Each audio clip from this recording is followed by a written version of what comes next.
Cari fratelli e sorelle, buongiorno.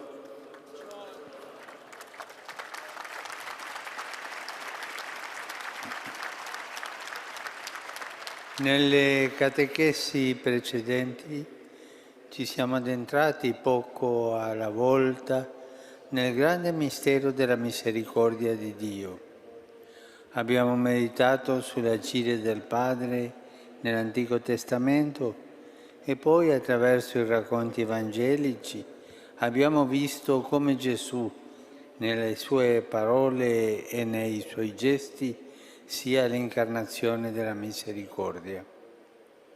Egli, a sua volta, ha insegnato ai suoi discepoli: siate misericordiosi come il Padre. È un impegno che interpella la coscienza e l'azione di ogni cristiano. Infatti non basta fare esperienza della misericordia di Dio nella propria vita, bisogna che chiunque la riceve ne diventi anche segno e strumento per gli altri.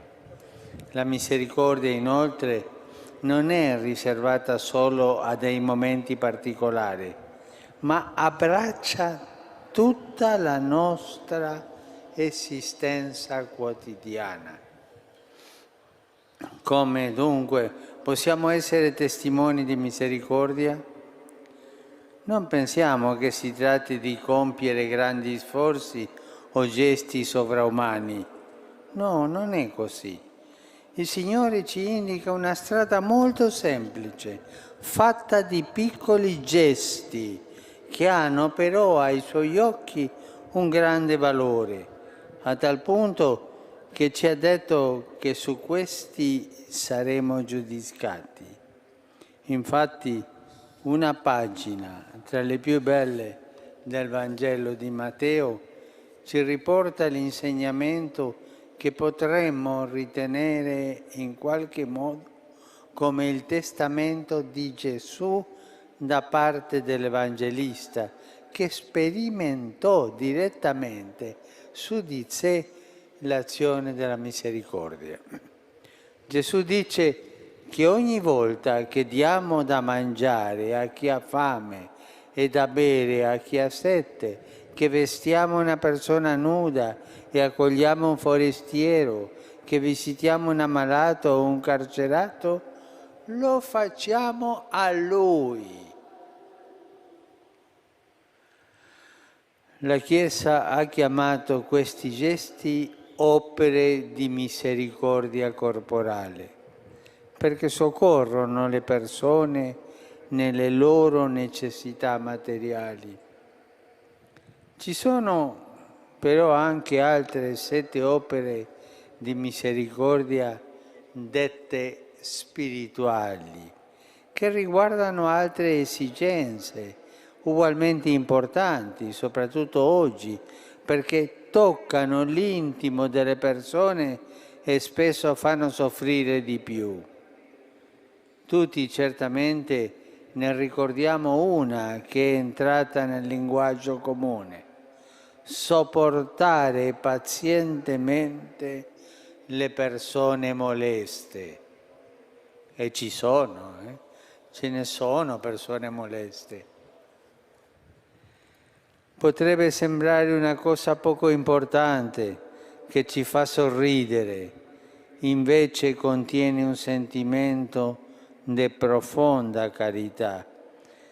E così è anche per le altre 6, che è bene ricordare: consigliare i dubbiosi, insegnare agli ignoranti, ammonire i peccatori, consolare gli afflitti, perdonare le offese, pregare Dio per i vivi e per i morti. Sono cose di tutti i giorni. Ma io sono afflitto, ma io ti aiuterò, non ho tempo. No, mi fermo, lo ascolto, perdo il tempo e consolo lui. Quello è un gesto di misericordia e quello è fatto non solo a Lui, è fatto a Gesù. Nelle prossime catechesi ci soffermeremo su queste opere che la Chiesa ci presenta come il modo concreto di vivere la misericordia. Nel corso dei secoli tante persone semplici le hanno messe in pratica, dando così genuina testimonianza della fede. La Chiesa, d'altronde, fedele al suo Signore, nutre un amore preferenziale per i più deboli. Spesso sono le persone più vicine a noi che hanno bisogno del nostro aiuto.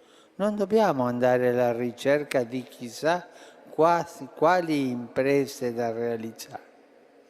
È meglio iniziare da quelle più semplici, che il Signore ci indica come le più urgenti. In un mondo purtroppo colpito dal virus dell'indifferenza, le opere di misericordia sono il miglior antidoto. Ci educano, infatti, all'attenzione verso le esigenze più elementari dei nostri fratelli più piccoli, nei quali è presente Gesù.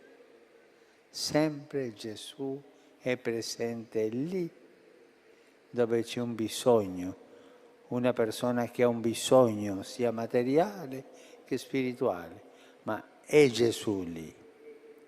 Riconoscere il suo volto in quello di chi è nel bisogno è una vera sfida contro l'indifferenza. Ci permette di essere sempre vigilanti, evitando che Cristo ci passi accanto senza che lo riconosciamo. Torna alla mente la frase di Sant'Agostino: Timeo dies un transeuntem. Ho paura che il Signore passi e non lo riconosca, che il Signore passi davanti a me in una di queste persone piccole, bisognose, e io non me ne accorga che è Gesù. Ho paura che il Signore passi e io non lo riconosca. Mi sono domandato perché Sant'Agostino ha detto di temere il passaggio di Gesù. La risposta purtroppo è nei nostri comportamenti, perché spesso siamo distratti, siamo indifferenti e quando il Signore ci passa vicino noi perdiamo l'occasione dell'incontro, di incontro con Lui. Le opere di misericordia risvegliano in noi l'esigenza e la capacità di rendere viva e operosa la fede e la carità. Sono convinto che attraverso questi semplici gesti quotidiani possiamo compiere una vera rivoluzione culturale, come è stato in passato. Se ognuno di noi ogni giorno ne fa una di queste, questo sarà una rivoluzione nel mondo, ma tutti, ognuno di noi. Quanti santi sono ancora oggi ricordati non per le grandi opere che hanno realizzato, ma per la carità che hanno saputo trasmettere. Pensiamo a Madre Teresa, da poco canonizzata. Non la ricordiamo per le tante casse che ha aperto nel mondo, ma perché si chinava su ogni persona che trovava in mezzo alla strada per restituirgli la dignità.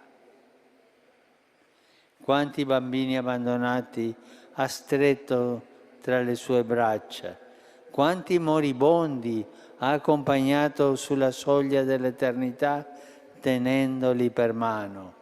Queste opere di misericordia sono i tratti del volto di Gesù Cristo che si prende cura dei suoi fratelli più piccoli per portare a ciascuno la tenerezza e la vicinanza di Dio.